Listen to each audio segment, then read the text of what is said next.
Okay mga kabady, for today's video, welcome vlog. Ito yung ano natin, opinion natin, commentary natin, reaction natin sa about sa naririnig natin dito sa karamihan sa mga civilian.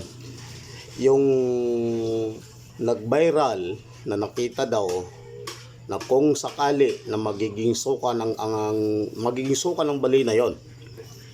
So ano daw ang karapatan ng nakakita at saka karapatan ng pagtulong ng gobyerno natin.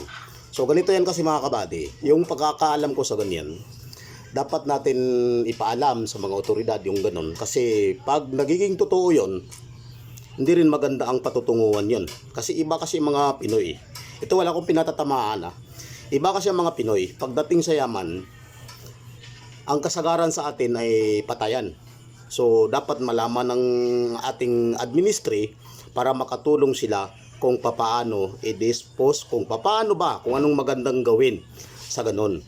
So ito naman mga kabady, yung ganun talaga na yaman na makikita mo, ganun kalaki, hindi dapat maging sulong-sulo ka doon kasi may share ang gobyerno natin doon.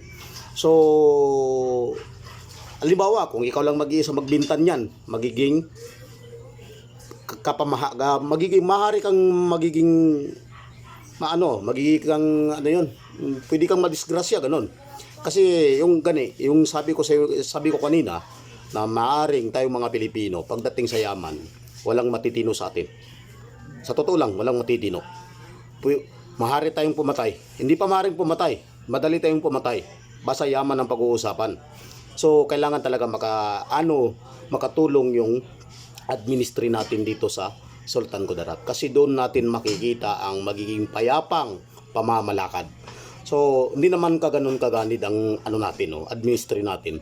So yung nakakita sa ambergris na yun, kung magiging totoo man, sana po ay ang atin lang doon karangalan ng ating lugar dito po sa Libak, Sultan Kudarat ay malaking karangalan sa atin.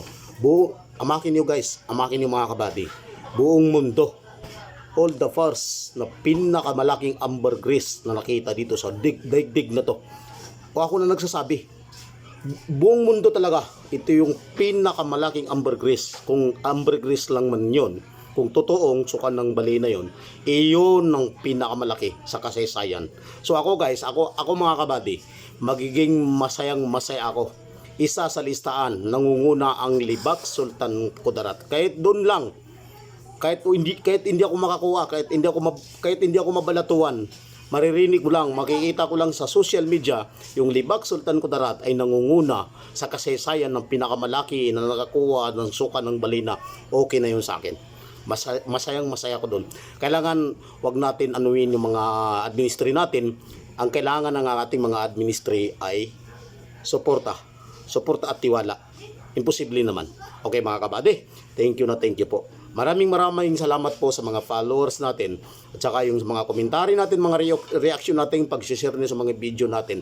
Alam nyo kasi mga kabady, yung mga followers ko, puro kayo mga gwapo, puro kayo magaganda. Maraming salamat po. Yung pag-post ko ng ambergris yung gabi na yon, di ba, nakapost ako. Maraming salamat po sa inyo. Kung wala kayo, hindi tayo makakapatong, hindi tayo makakaroon ng views na 3.8 million views nang dahil po sa inyo, dahil po sa tulong nyo. Sa ka-vlogger nyo na taga Libak, Sultan Kudarat, dito po sa Barangay Timpuan. Ako po yung pinaka-pobre ng ka-vlogger nyo. Maraming salamat po sa inyo lahat. Ito po ang ginagawa ko po para sa atin ito lahat. Magiging masaya kayo, okay na yun sa akin. Okay mga kabady, thank you po. Maraming salamat po sa inyo. Magandang gabi po.